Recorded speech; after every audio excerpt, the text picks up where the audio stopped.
o peito. Quer nem engolir? Aqui a calma dela.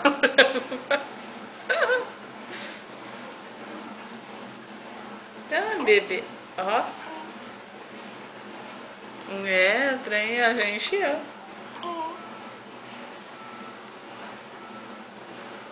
Mas é um copinho daquele de cafezinho. Toma.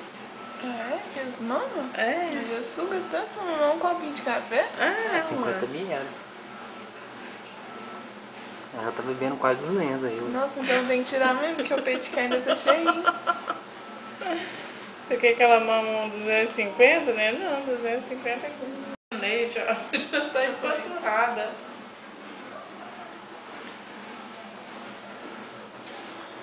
A boca, como é que tá de leite?